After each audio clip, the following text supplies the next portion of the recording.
Bonjour, je suis Charles Pépin, philosophe, enfin en tout cas prof de philo, romancier, essayiste. Et dans les livres que j'ai écrits, il y a notamment les vertus de l'échec et la confiance en soi, une philosophie, ce qui a peut-être participé de ma rencontre avec Éric Bellion. Allô? Allô, Charles? Ouais, ça va? Ça va. Tout se passe Ah, bien? écoute, Tu m'entends?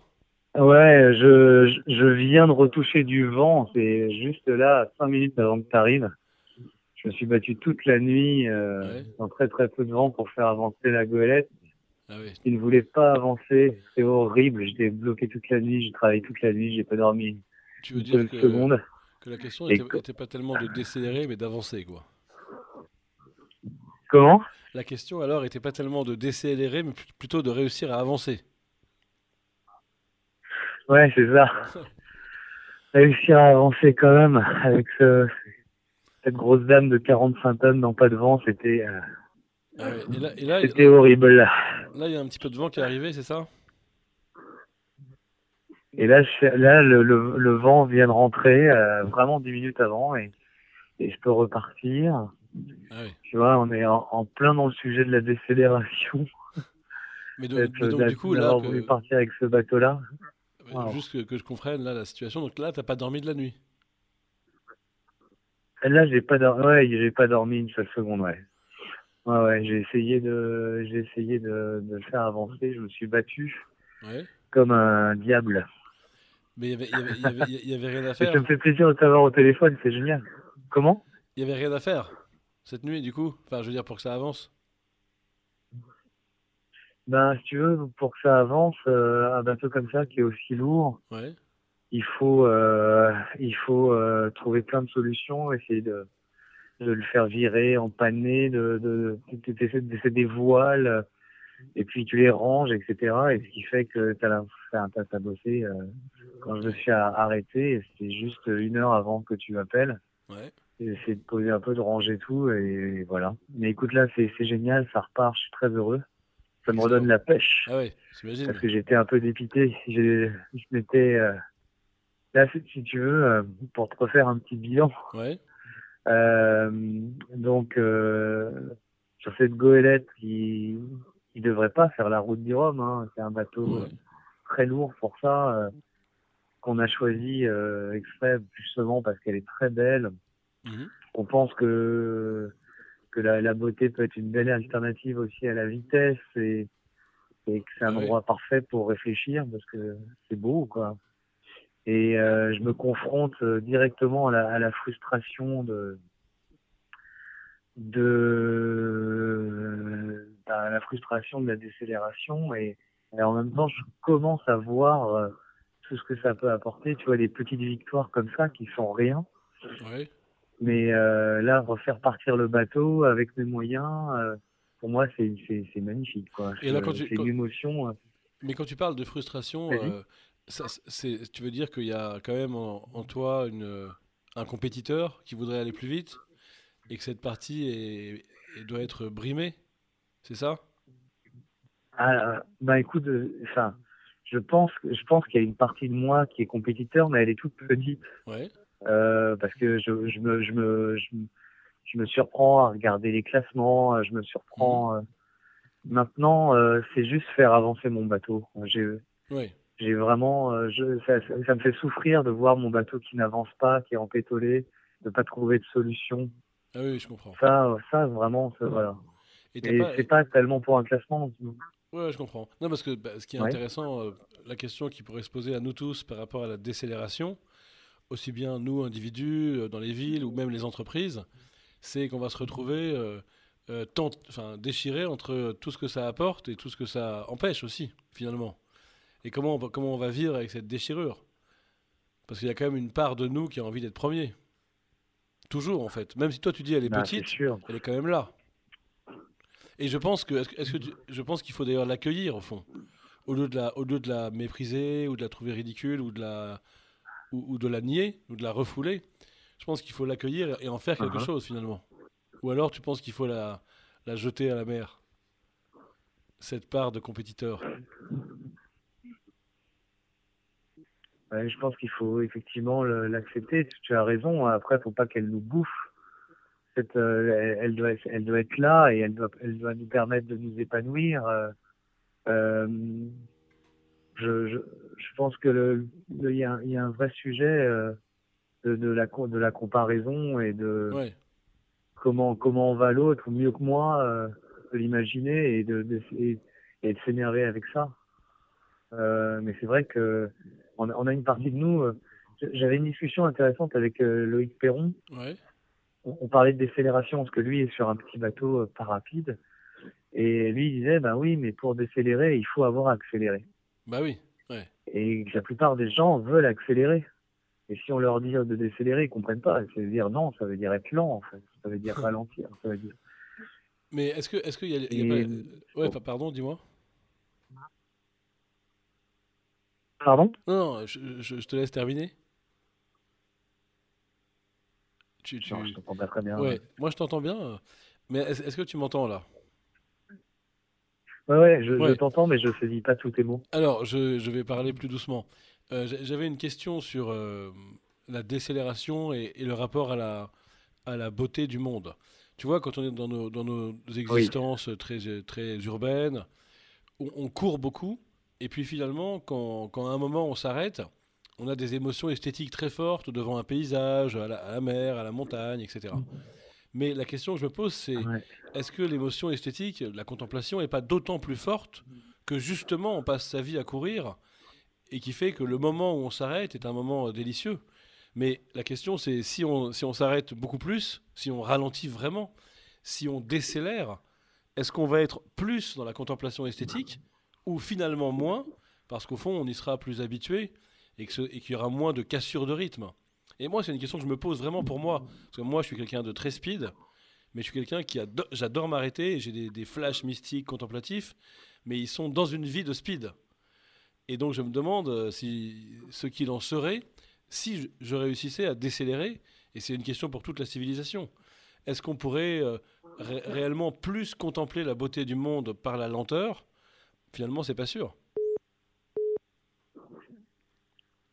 Ouais, moi je comprends très bien et ça me parle vachement ce que tu dis parce que euh, c'est vrai que moi j'aime accélérer, j'aime avoir des sensations, et en même temps j'adore m'arrêter. Ouais, J'adore m'arrêter. Et est-ce que cette sensation, elle, en fait, est-ce qu'il ne faudrait pas justement apprendre comme un bon pilote sur ouais, un circuit de Formule 1, on juge les bons pilotes non pas à leur façon d'accélérer, mais à leur façon de freiner, à leur capacité à freiner. Est-ce que c'est pas ça ce qu'on devrait tous apprendre? C'est-à-dire euh, de se griser, parce qu'il me parle de nous qui a besoin de se griser, de se comparer, ouais. de compétiteur, et mais en même temps apprendre à freiner. Et est-ce qu'on sait le faire?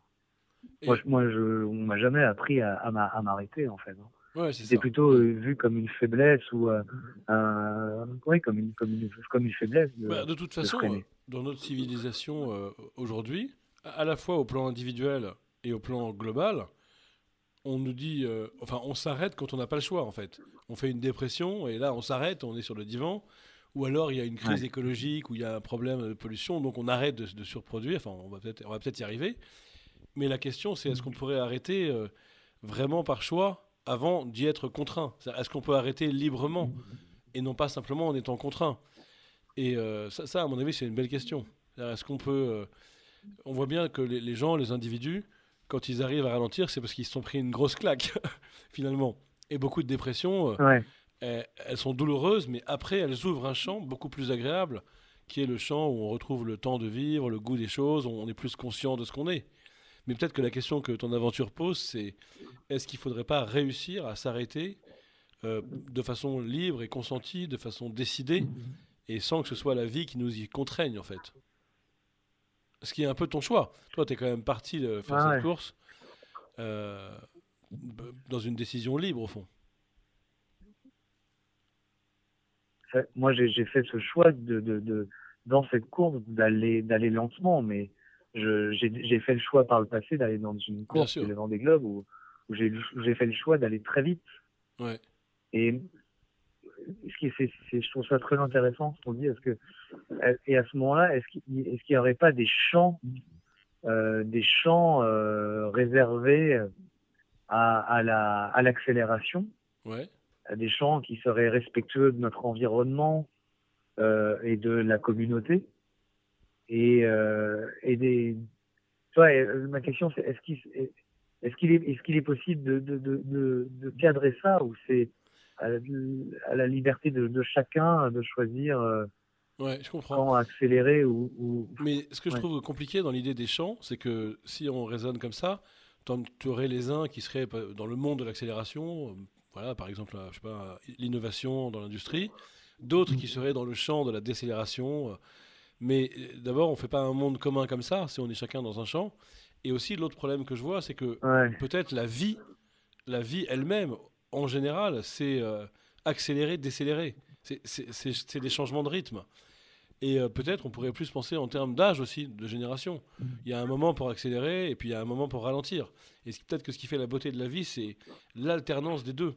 Mais le problème, si on dit ça, c'est que si ça se trouve, c'est encore une façon de penser du monde d'avant. Et peut-être qu'il faudrait vraiment décélérer, notamment économiquement ou par rapport à l'écologie. Peut-être qu'il faudrait vraiment être dans la décroissance et qu'au fond, on n'en est pas capable. Parce qu'on n'a jamais appris à le faire. Et notamment aussi pour la raison que je viens de dire, Ouais. que peut-être le mouvement de la vie, c'est un mouvement d'accélération et de décélération, que c'est comme ça, au fond. Ouais, c'est ça, c'est vrai que c'est super intéressant. Et comment on peut l'apprendre et où on l'apprend? Est-ce qu'il y a des civilisations qui ont été capables justement d'apprendre cette accélération et ce freinage et cette accélération? Est-ce qu'on a des exemples à suivre? Parce que tu parles de la crise écologique, c'est ça Ouais, bien sûr. un des points centraux. C'est-à-dire par exemple, on ne peut plus consommer. Euh, on ne peut plus consommer comme on le fait. Je vois avec Comme un seul homme, on a décidé de certains aspects de plus acheter mais recycler, et ça demande plus de temps. Ça demande de travailler avec Emmaüs pour faire en sorte Ouais. d'avoir par exemple nos uniformes et tout ça, ça demande du temps, ça demande vraiment de freiner. Et quand on est dans un Et puis, projet, ouais, je t'entends bien, mais il y a euh, une question aussi, c'est d'ailleurs peut-être que j'aimerais te questionner sur ce que tu ressens sur le bateau, parce qu'il y a une question, c'est quelle est notre nature profonde? Les Grecs parlaient du télos, c'est la finalité de l'existence humaine. Est-ce que notre finalité, c'est d'être bien et de contempler? Ou est-ce que notre finalité, c'est de nous accroître sans cesse et de nous développer sans cesse? Et ça, c'est une vraie question existentielle, mais j'aimerais te la poser à toi, à travers peut-être des choses très concrètes. Est-ce que ça t'est arrivé d'être sur le bateau, en quelque sorte contraint à la lenteur et par le bateau et par la météo, mais avec de la frustration, mais en même temps, avec aussi un regard émerveillé qui était rendu possible par la lenteur? Je veux dire, est-ce que tu l'as ressenti concrètement en termes d'affect, d'avoir une joie et un émerveillement qui est intensifié par la lenteur? est-ce que tu peux répéter ça, la fin? Oui, est-ce que ça t'est arrivé, toi, je pense que c'est le réveil dans la chambre de ma fille. Est-ce que ça t'est arrivé, toi, d'être dans la lenteur, capable d'un émerveillement par rapport à la beauté ou par rapport au monde, qui était au fond d'autant plus grand que tu allais lentement? Tu vois ce que je veux dire? Est-ce que tu Oui, l'as ressenti, toi, de te ouais, dire, ouais. ah ouais, c'est bon d'être lent, c'est bon de pas se presser? C'est ça ma question, en fait. Bah, écoute, oui, je l'ai vécu dans cette course même. J'ai Ouais, vécu au moment du départ où j'étais heureux de profiter du départ, de cette ambiance, de pouvoir regarder ouais. plutôt que d'être dans la tête dans le guidon, et j'étais très très heureux de ça. Mais c'était très contradictoire aussi avec au fond de moi une envie d'accélérer pour pas que mes petits copains me lâchent, et je Ouais. les voyais partir sur l'horizon, Ah, et voilà, attends, et c'était est-ce qu'on peut à la s'arrêter? fois j'étais très heureux. Est-ce qu'on peut un peu s'arrêter là-dessus? Parce que c'est génial. Comment? Est-ce qu'on peut s'arrêter sur ce que tu ressens quand tu les vois s'éloigner? Parce que c'est quand même une image qui symbolise ce qui effraie la plupart des hommes et des femmes. dans la jalousie, dans la compétition, quand on voit les autres nous distancer, en fait, toute notre éducation fait que c'est insupportable, en fait, de voir les autres partir devant nous. Et quand tu l'as vécu, j'imagine qu'il y avait des sentiments ambivalents. D'un côté, quelque chose qui fait mal. De l'autre côté, une forme de fierté peut-être d'avoir fait un choix contraire. Mais ma question, c'est, est-ce que tu peux me parler est-ce que, par exemple, tu aurais pu parler de joie? Est-ce qu'il y avait une joie à être différent? Oui, oui, oui. Et là, encore une fois, c'est aussi c'est aussi pas si net que ça. C'est oui, il y a une joie claire d'arriver sur un plateau avec plein de bateaux différents, plein de bateaux racés en carbone avec des Ouais, sponsors et d'arriver avec cette belle goélette, marquer sa différence. Et il y a une joie de montrer quelque chose de différent ouais, et qui est assailli en fait aussi par ce sentiment d'être quelque part rejeté du groupe, du peloton, ouais, bien sûr. de ne pas en faire partie. Et c'est pas quelque chose de net. Et pourtant, tu vois, toute ma vie, elle est construite autour de la différence. Je parle sans arrêt du fait que c'est ma came, que c'est ma Ouais. façon de créer, d'être heureux et de réussir des choses.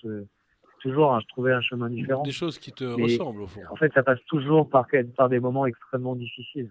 Ouais. Mais tu sais, Parce qu'il y a le moment où on est moins que seul. En fait, ouais. les gens se détournent de toi parce que t'es plus intéressant. T'es pas dans le groupe. Ah ouais, c'est ça.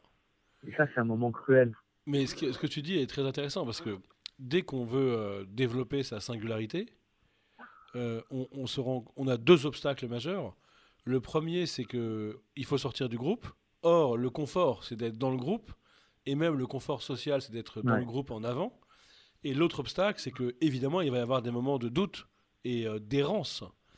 Mais peut-être cette souffrance, c'est le prix à payer pour que chacun devienne lui-même.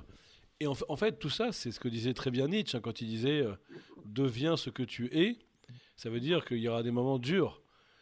Et peut-être c'est ce qui nous attend tous si on essaye de décélérer. C'est-à-dire, tout le monde veut accélérer quand même dans notre société. Donc si je décélère, à un moment, ça va être dur. Peut-être qu'il faut prévenir les gens aussi. Peut-être qu'il faut l'accepter au fond.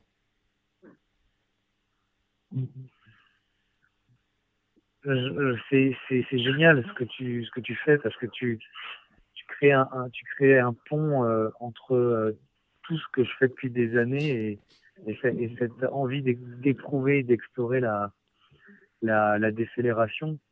Et c'est vrai que sortir du rang, c'est ce qu'il y a de plus difficile. C'est, c'est, c'est, et c'est en plus, comme tu crées ta propre voix et tu trouves ton propre rythme, c'est un truc qui est voué aux emmerdes. Parce que il y a tout à inventer, il n'y a pas de mode d'emploi. Donc c'est Ouais, juste à te créer des problèmes que tu n'avais pas eu dans le groupe. bien sûr. Et maintenant, c'est le fait de trouver ton rythme. Et c'est peut-être pas ça la clé, c'est peut-être pas la décélération, l'accélération, c'est trouver son rythme. Ouais. Et dis-moi, Eric, j'aimerais te Et poser ça, moi, je suis, oui, vas-y. j'aimerais te poser une autre. Enfin, non, d'abord, c'est hyper intéressant le rythme parce qu'on peut penser que, au fond, la singularité, c'est une affaire de rythme. Chacun a son rythme propre. Mais juste, Ouais, j'aimerais te poser une autre question euh, qui est un peu tarte à la crème, mais je pense qu'elle est vraiment importante et elle est au cœur du débat. C'est quand même la question de la mort.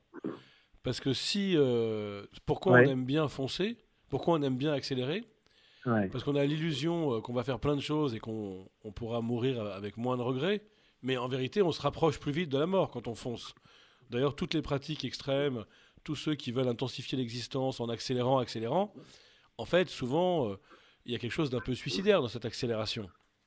Et donc, à l'inverse, on peut penser que celui qui ralentit et qui apprécie la vie en ralentissant, au fond, il est moins en train de fuir la mort, finalement, comme s'il acceptait plus que la mort est là, qu'elle nous attend, et que du coup, on va pas se presser, d'une certaine manière.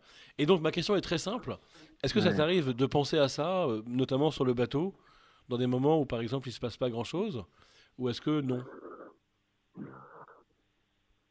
Je veux dire, penser à la mort. Oui, enfin, penser à la mort, notamment particulièrement sur le pont d'un bateau quand il n'y a pas de vent et que tu te demandes ce que tu fais, quoi.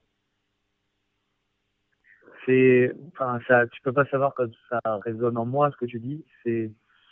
Euh, j'ai longtemps été euh, un peu, enfin, paniqué, c'est un peu fort, mais j'étais très préoccupé par le peu de temps que j'avais à vivre. Oui. Et donc, je multipliais, en fait, ce que j'appelle les duels. Ah oui. Ouais. Donc, je multipliais les défis, justement, beaucoup de défis physiques, des défis qui me demandaient 100% de toute mon intention, de tout mon être. Ouais. Et c'était clairement lié au fait que je savais qu'à un moment, la lumière allait s'éteindre et Ouais. qu'il fallait en profiter. Bah oui. Et là, le choix de ce bateau, c'est un choix de douceur et de lenteur, de goûter les choses sans. Il n'y a plus du tout cette urgence. Bien sûr. Et effectivement, la question de la mort et que la lumière qui s'éteint me préoccupe moins. Ouais, je comprends. Elle me préoccupe évidemment, mais elle ne m'obnubile pas. Elle est pas centrale en fait. Ouais. Et là, j'ai des galères. Hein, je vais pas vite, mon bateau est stoppé ou n'avance pas contre le vent. Et ça, j'ai envie de le goûter avec émerveillement. Ça Ah oui, me. tu veux dire, tu parlerais même d'un émerveillement devant les problèmes, devant ce qui résiste. Vas-y, répète ça. J'ai pas compris. Ouais, j'ai l'impression que tu parles d'émerveillement, même en face de ce qui est un problème et de ce qui résiste. J'ai compris émerveillement, mais après j'ai Oui, pas alors compris. je répète, j'ai l'impression que même dans une galère, tu arrives à avoir encore de l'émerveillement. C'est ça, non? Que la galère sert Oui, à l'émerveillement. bah, c'est un peu ce que tu as dit, qu'il y Bah, avait de l'émerveillement même dans la galère, au fond. non, alors, je sais pas si j'arrive à comprendre en fait, Charles. Est-ce que tu m'entends? Ouais, Ouais, je t'entends, mais ouais. le satellite bouffe les mots. J'ai l'impression que tu disais qu'il y avait des galères, mais que l'émerveillement pouvait Ouais. presque être nourri par la galère. Ouais, que l'émerveillement est nourri par les Voilà, c'est galères, c'est ça, ça? ouais. Enfin, j'ai eu l'impression que tu disais ça. Oui ou non? Ben, les moments d'émerveillement, c'est effectivement, ben, prenons l'exemple de cette nuit et de ce matin où je te parle. Ouais, Toute la nuit, toute la nuit a été une énorme galère, hein, je peux pas ouais. imaginer. Et en revanche, quand le vent rentre un tout petit peu et que tu vois que le bateau croche dedans et commence à s'agiter, que les voiles se stabilisent et que le bateau commence à faire un sillage un peu droit, Ouais. mais c'est extraordinaire. C'est extraordinaire de goûter ça. Mais on est quand C'est un même. bonheur, mais Mais Eric, non, non. quand on t'entend là, Mais c'est on est quand même dans l'idée que c'était dur et c'était lent, et puis finalement tu te remets à avancer, et donc on voit bien que le sel de la vie, c'est quand même pas uniquement de ralentir, mais aussi de reprendre de la vitesse. Et j'ai l'impression que ouais, si on veut valoriser la décélération, je crois qu'il faudra encore valoriser la vitesse aussi. Moi, mon sentiment, c'est que on peut pas être simplement des contemplatifs lents. On n'en est pas capable. Je pense que notre vraie nature, c'est d'avancer, de reculer, c'est d'accélérer et de décélérer. Et c'est ça la beauté de la vie, c'est que il y a du sprint et il y a du plaisir à ralentir et à contempler. Mais je pense qu'il faut les deux. Et d'ailleurs, c'est ce que ton parcours, dans l'enchaînement de ce que tu fais, dit très bien. Tu vois ce que je veux dire? ouais, je suis absolument d'accord avec toi. C'est une question de rythme et de capacité à décider quand j'accélère et Voilà, quand je ouais. décélère, ou à goûter les moments d'accélération et les moments de décélération aussi quand ils viennent. Mm, Euh, et de se dire, bah voilà, là je vais pas vite, là, je sais pas, ça peut être dans une carrière, j'imagine, professionnelle, où bien sûr, ouais. on se sent un peu enlivé, où on n'avance pas, et pouvoir goûter ce moment-là, autant que les moments d'euphorie Ouais. Ah, et c'est ça, et c'est en fait être le pilote de son bateau et en même temps accepter que la météo. varie. Ouais. Ouais, je suis d'accord avec toi. C'est là le point important et trouver son rythme et le goûter. Après, ce qui est Et dur, c'est génial, Charles. ce qui... Je te remercie vraiment. Non, non, c'est moi. Mais ce qui est dur aussi, c'est de se dire que on va pas décider du moment où on arrive à accélérer et du moment où on prend plaisir à décélérer. Parfois, c'est la vie qui décide aussi. Et ça, c'est plus Ouais, dur. C'est-à-dire que par exemple, quand on vieillit et qu'on se met à ralentir, et la sagesse, c'est de réussir à l'accepter. Et on a tous du mal à. Il faudrait pas non plus tomber dans une sorte d'illusion de toute puissance qui fait que je décide d'accélérer ou je décide de ralentir. Parce qu'en fait, on décide pas de tout non plus. Et je pense que tu es bien placé sur sur un bateau ouais. pour le savoir. Ah oui, bien sûr. Finalement, on Il y en a des, il y a revient. des, cho- il y a des modes que tu peux choisir au fur et à mesure de ta vie. Tu peux, Ouais, c'est c'est certes, vrai. la vie, elle décide pour Ouais, toi, mais tu peux aussi choisir en disant, bah là, j'ai beaucoup accéléré ces 10 dernières années, j'ai envie ouais de c'est vrai. prendre le temps pour ma famille, pour mes amis. Ouais, Tu peux faire ces choix-là aussi. c'est vrai. Ouais, ouais, tout à fait. Ouais, ouais. On peut créer un espace. Et c'est vrai on a besoin on peut pas être juste en décélération. Je suis complètement d'accord avec toi. Et Il faut d'ailleurs, qu'on assume ces contradictions et c'est ce besoin qu'on a à la fois de s'arrêter pour s'émerveiller et à la fois d'être dans une euphorie, dans quelque chose qui va très vite, ouais. Et qui nous grise. peut-être que c'est le contraste qui fait le sel de la vie. Tu sais, Nietzsche disait que le critère d'une vie réussie, c'est l'intensité de l'instant. Et en fait, ça marche pas. Parce Ouais, que si tous ouais, les instants sont intenses, il n'y a plus d'intensité. ouais, Et c'est la critique c'est clair. qu'on a fait à Nietzsche après, disant mais que c'était un idéal adolescent, de quelqu'un qui veut tout le temps s'éclater, quoi. Mais peut-être, en revanche, le contraste, c'est ça qui est... S'il est bien vécu. C'est-à-dire que si j'arrive à me dire, là, je vais être tranquille, calme, ralentir, eh bien, c'est peut-être la condition qui fait qu'il y aura des instants intenses après, justement. Plus intenses, au fond. Ouais, je suis complètement d'accord ouais, je- ça allume plein de choses en moi. C'est génial. Je te remercie vraiment, Charles, pour cette discussion. Maintenant, c'est moi. Elle est totalement improbable pour moi avec la fatigue et je te remercie vraiment. Et d'ailleurs, C'est puissant et ça donne du grain à moudre. C'est génial. peut-être une dernière question. Déjà, est-ce que tu pourrais quand même nous décrire l'environnement dans lequel tu te trouves? Parce qu'on a du mal à se représenter là, de Paris comme ça. Par exemple, est-ce que c'est beau? Est-ce que le ciel Si est je peux le dégagé? décrire, Est-ce qu'il y a quoi? des... Est-ce que tu peux nous décrire ce que tu vois? Est-ce qu'il fait Ce beau, que je par vois en exemple? ce moment. Ouais, bah oui, est-ce qu'il fait beau? Ah, Est-ce que le ciel est gris? Est-ce qu'il est écoute, bleu? il fait beau. Il fait beau. Le ciel est de chaque côté de moi est gris et bouché, mais Ah au-dessus de oui, moi, il fait beau. La mer est bleue, ouais, ce qui n'est pas toujours le cas. Depuis que je suis ouais, parti, elle est plutôt grise. ah oui, Et là, elle est bleue avec des petits moutons dessus. Et je suis très content, j'aime bien les petits moutons, ça veut dire qu'il y a du vent. ah ouais, bah oui, Mais il y a des barres de nuages très sombres tout autour de moi. Il y a du mauvais temps qui arrive ah oui, oui. dans les heures qui viennent. Mais Et- écoute, voilà, il y a une houle immense. Il y a ah oui, une houle d'ouest immense qui, je sais pas, c'est des vagues de 4 à 5 mètres, ah oui, quand même, c'est une grosse espacées houle. d'environ 50 mètres. Ah Ouais, ouais, ouais, ah ouais. ouais. Et dis-moi, Eric, Ce qui rend notre progression difficile depuis le début. ouais. Et dis-moi un truc sur la fatigue. Mais c'est beau. Euh, tu, Ouais. toi, tu dois ce voyage, cette course, c'est quand même un laboratoire aussi pour voir ce que la fatigue nous fait. Et on peut penser que souvent, on n'est pas à l'écoute de sa fatigue parce qu'on est trop pressé. Et que Ah, peut-être, dans la vie, ouais, si on tout à fait. réussissait à ralentir, en étant davantage à l'écoute de sa fatigue, on serait plus en forme, en fait, parce qu'elle nous dit des choses, la fatigue.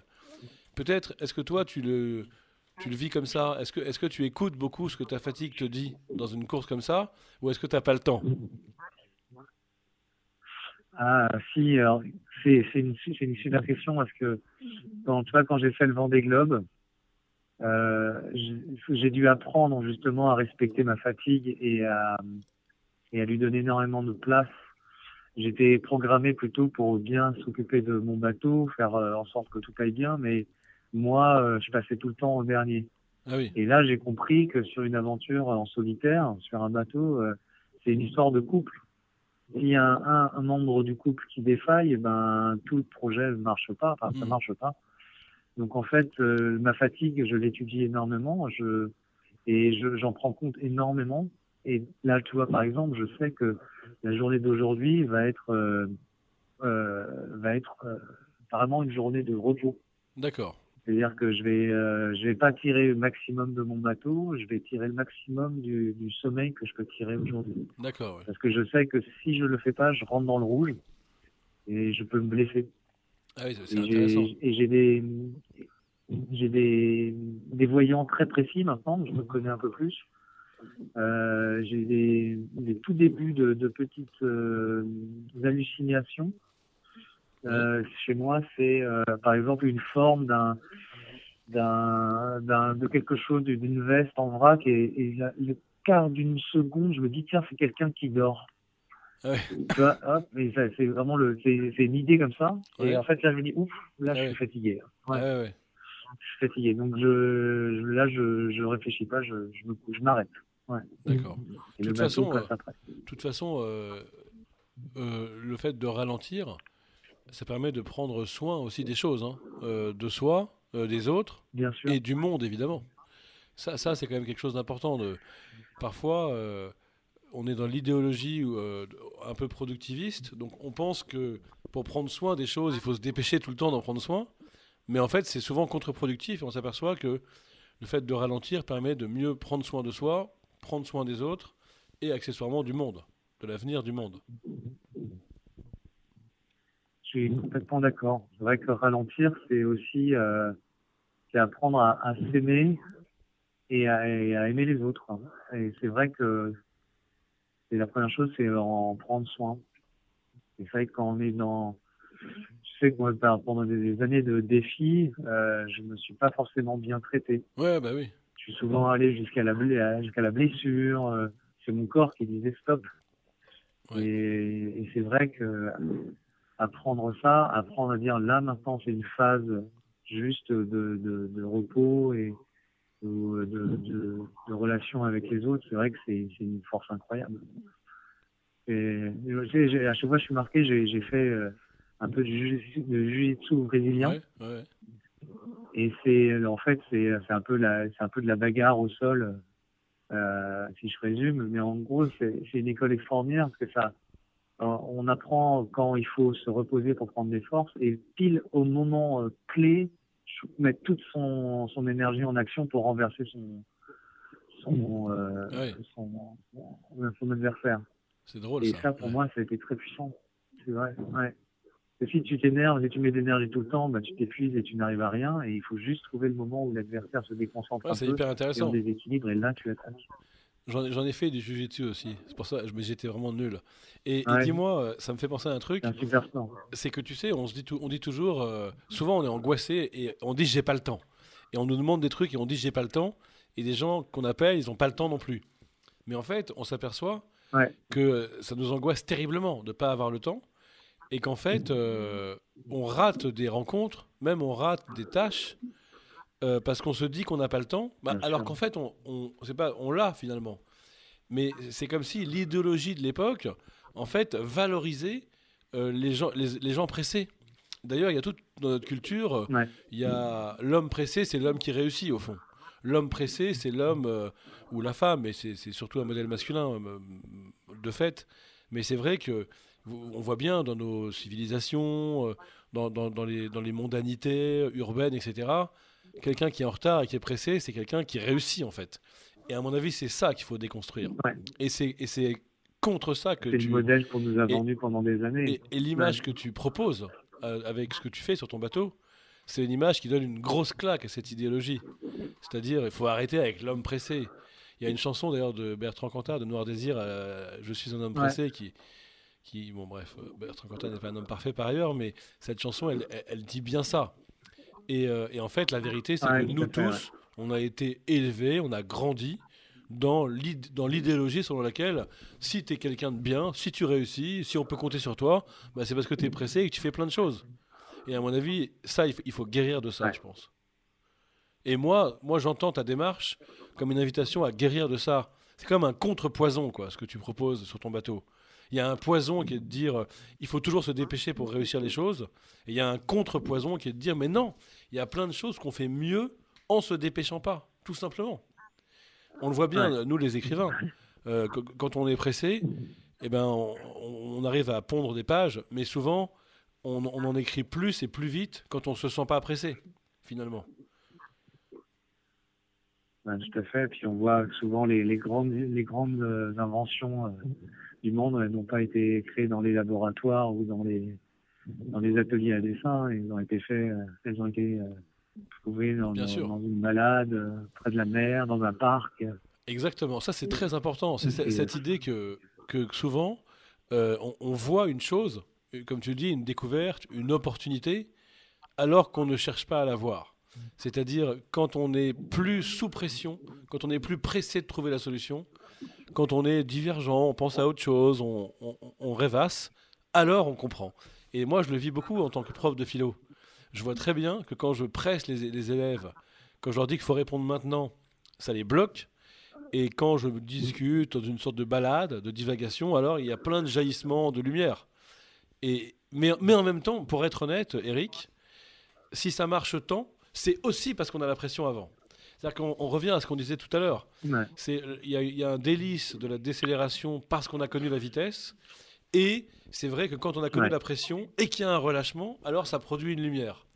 Si bien que je crois que Mm. voilà, une vie humaine, c'est quand même une vie de contraste, d'alternance, avec des changements de rythme, avec aussi une acceptation du changement de rythme, au fond. Ouais. Je pense que c'est vraiment l'idée forte que je retiens de notre discussion. Je te remercie beaucoup, Charles. Ben, c'est Je moi, vais, merci je vais Eric. digérer tout ça. C'est vraiment très, très honoré que tu participes à cette petite aventure. Ben, merci, en tout cas, On moi, va voir c'est un jusqu'où plaisir. ça nous mène. Et écoute, je te Ben, remercie. Je moi aussi, vais, et puis je bon, vais bon aller courage pour cette petite vérifier un peu mes accélération. voiles et Ouais, puis aller d'accord. dormir un peu. Bon, ben, dors bien. Et Et puis, écoute, à merci, bientôt. merci, merci. Merci à toi, Eric, À merci. bientôt. Salut, Charles. Au revoir. Salut. Bye bye. Ciao.